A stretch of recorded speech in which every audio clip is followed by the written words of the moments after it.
Allah did not say that you cannot love your children, your spouse, your money, these nice halal things that you have.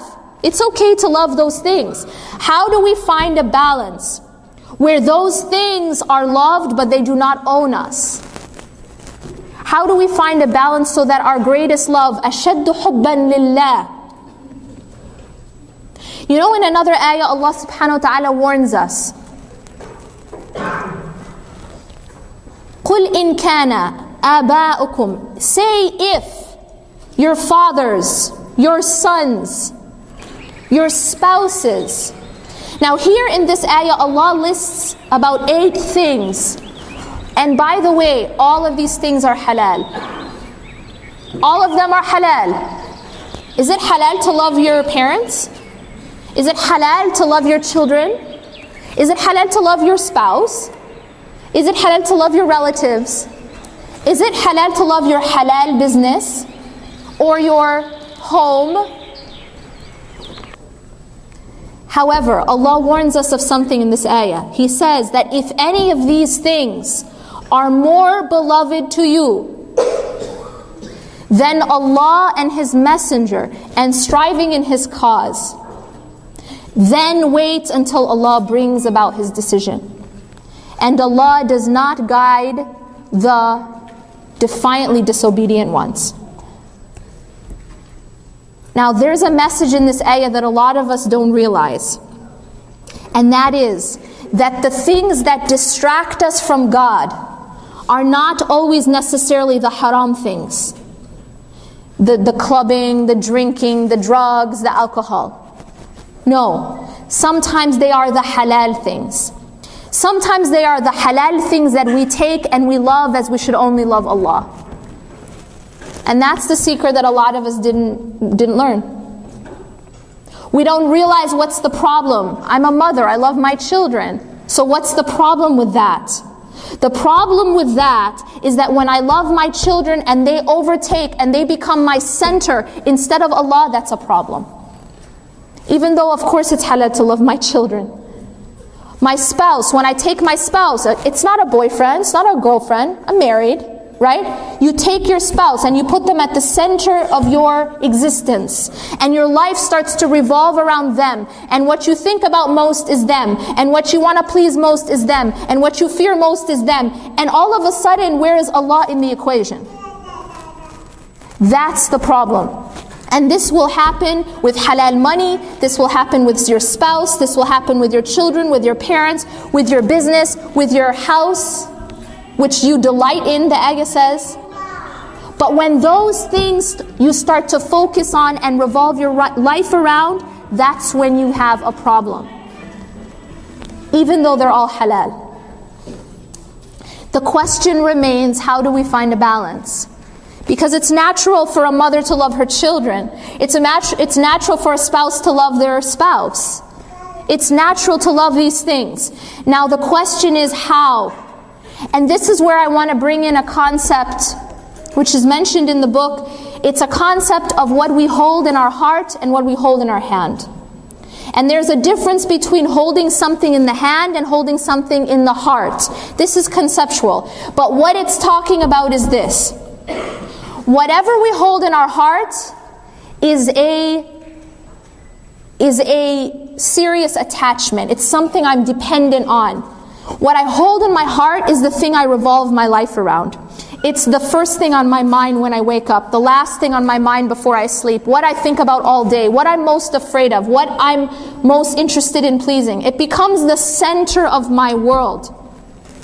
It's the answer to those 5 questions that I gave you. That's what's in my heart. And that thing will become my master. You know that this is actually the reason why, this whole, what do you want to call it? Mother-in-law phenomenon of, right, you hear the word mother-in-law and all of a sudden there's this automatic connotation, right, of someone who doesn't want to let go of her son, right? Why do you think that happens? Think about it. Why do you think that happens? And I'm not talking about a mother loving her son.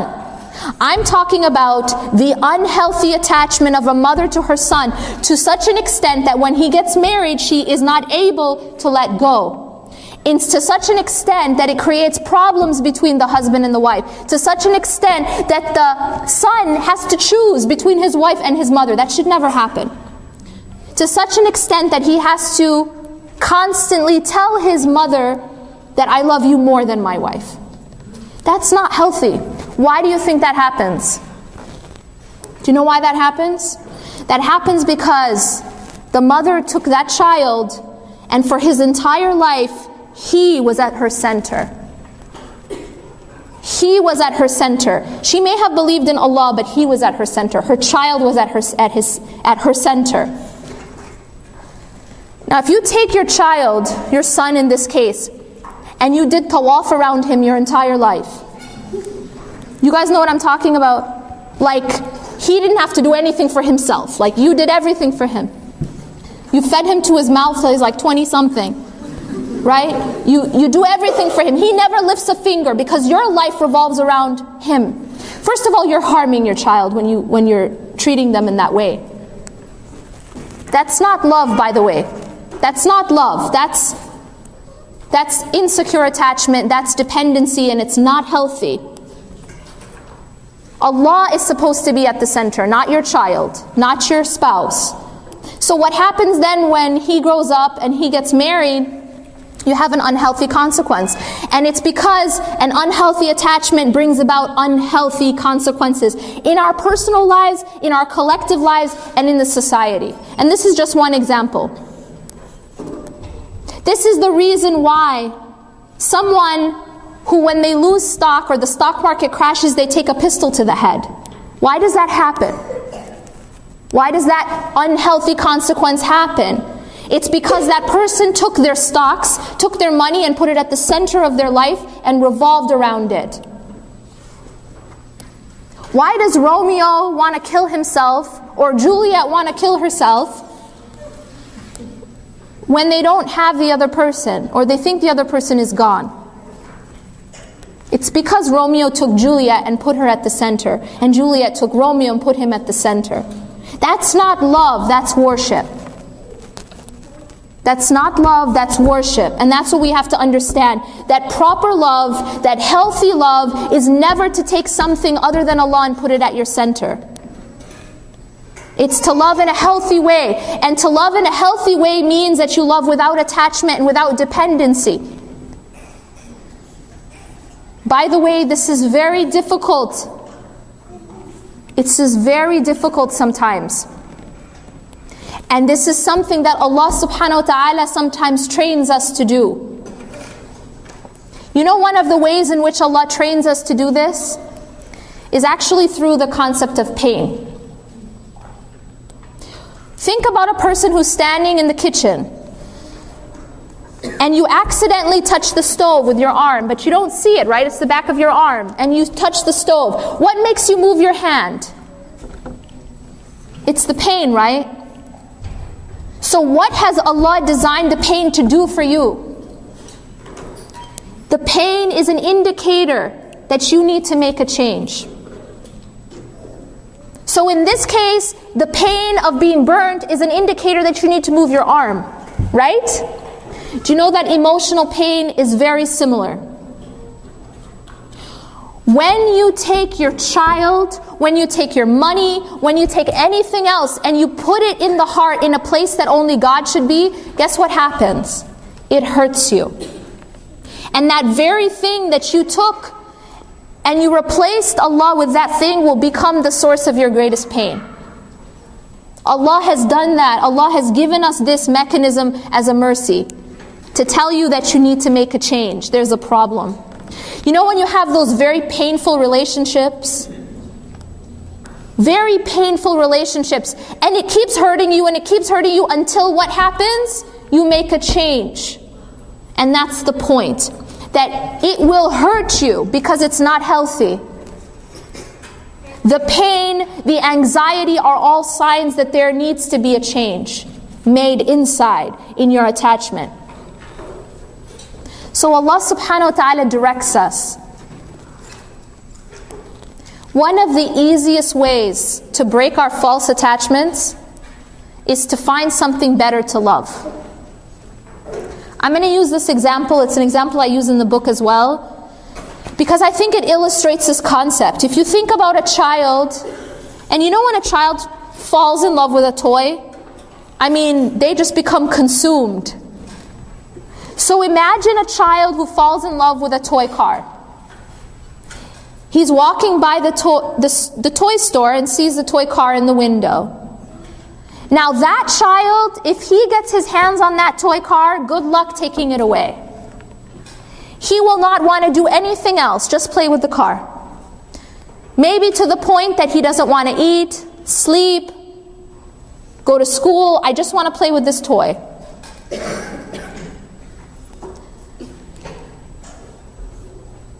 But my question to you is, what happens when that child grows up and now sees a real car? What happens to his attachment to the toy car? What happens? Not a big deal anymore. That's just a toy. I see the real Ferrari now. What does this have to do with us? There is a toy, there is a lesser model, and there is the real thing. The lesser life is this life. Think of this life as that toy car. In every way, it is inferior to Jannah. In every way. It is inferior in quality, because this life, no matter how much money you have, no matter how much status you have, no matter how much approval you have, it will never be perfect. Will it? No matter how beautiful you are, what happens after 50 years? It will never be perfect. This life is inferior to Jannah in quantity. No matter how much you have, it will not last forever. All those people that are on the magazine covers, they might have more money than you, they might have more fame than you, but they're going to die too. And they don't look like that forever. You can do all the plastic surgery in the world, but you just can't look like that forever. Right? And that's very hard for some people to accept because they're so attached to this life. But we have something better. Jannah is the real thing, right? You have the toy car and you have the real car. Now what I'm suggesting to you is the more that you can see the real thing, the less your attachment will be to the false model. So when you compare Jannah to dunya, there's no comparison. And when you compare Allah, when you compare the Creator to the creation, there is no comparison. The more you can see the real thing, the weaker your attachment becomes to the false model. Does that make sense? So my advice to you and to myself is the advice of Allah subhanahu wa ta'ala and His Messenger. Increase in your dhikr. Increase in your remembrance of the real thing. And when you increase in your remembrance of the real thing, then the false, lesser model becomes just, it takes its proper place. It's no longer the center. It's just the toy. Meaning that it is what it is. Yes, you interact with it, but it is not your ultimate goal anymore. You're no longer in love with it. It goes in the hand, no longer in the heart. It goes in the hand. Yes, you interact, but you know that there's something so much better. And it is only when you don't see the real car that you're so in love with the toy car. That kid is so attached to his toy only because he never saw the real thing. And we become so attached to the creation only because we don't know the Creator. We only know of Allah conceptually, like, yeah, Allah exists. But do you really know Allah? Do you really have that relationship and see Allah working in your life?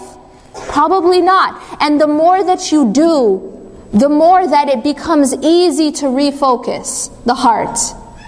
because you have fallen in love with something better. You know how they say if you want to get over someone, you just find someone better to replace them, right? If we want to get over our love for this life, we need to fall in love with something better. And Allah has given us something so much better. Allah has given us Himself. But we just don't know Allah. We don't remember Allah. We don't think about Allah. We don't talk to Allah. Even if we're praying, we're thinking about the toy car, aren't we? Remember I asked you, what do you think about in your prayers? Maybe it's your exam or somebody in your life or whatever it is. It's still that toy car. We have not seen the real thing yet. And the way to do that is we have to increase in your remembrance of the real thing. That means dhikr. Dhikr, the reading the Quran and reflecting on it. Making sure that you are praying 5 times a day on time. Making dua. Speaking to Allah. If you have a best friend and you never communicate, how strong is your relationship going to be? You know you're always talking to your best friend by some technical device or another, right? Text, Facebook, phone, whatever. But you're constantly communicating. At least if you're a girl. You're communicating with those people, and that's how you build that strong relationship. What if during that communication you're speaking in a language you don't understand? Does anyone in this room speak Chinese? So no one in this room speaks Chinese. Okay, cool. What if every conversation you have with your best friend is in Chinese? And you have no idea what you're saying? How strong is your relationship going to be? Now when you're praying and you're talking to God, and you have absolutely no idea what you're saying, how strong is that relationship going to be? Does that make sense? Simple enough. We don't know what we're saying to Him, so how can we expect to build that relationship? We need to understand at least the basics of our prayer, of what we're saying.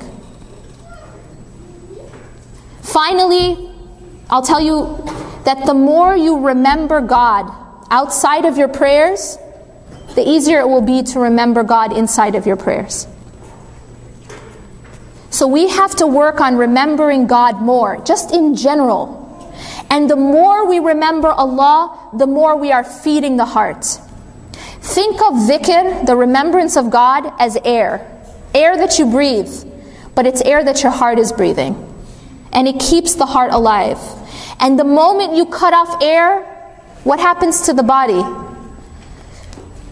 It suffocates and it dies. And the same thing happens to the heart. When the heart is not filled with the remembrance of God, then you're suffocating the heart. And that's why the heart becomes hardened and eventually it dies.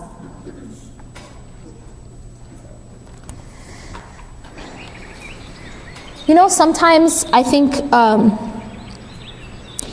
sometimes that what keeps us from being consistent in our relationship with God is that we sometimes fall and we feel hopeless, we mess up, we feel like, you know what, it's just too hard, I'm too far away, there's no point. But the way we have to think about it is this. Our prayers, you know, sometimes people don't pray because they feel like, well, I'm just really low right now, I'm not in a good place. When I get to a good place, I'll pray again. Do you know what that person is like? It's like a person who says, I'm not feeling very good today, so I'm not going to breathe today. Because I'm not feeling good. And when I feel better, I'll breathe. Maybe tomorrow. Maybe next week. What's the problem with this scenario? What's the problem with this scenario? You're not going to feel better if you don't breathe. In fact, you're going to die. You have to think of your prayers in exactly the same way. They are the air of your heart. And even if you're not feeling good or you're feeling really low, you still need to breathe. Just think of it like that. I'm going to go take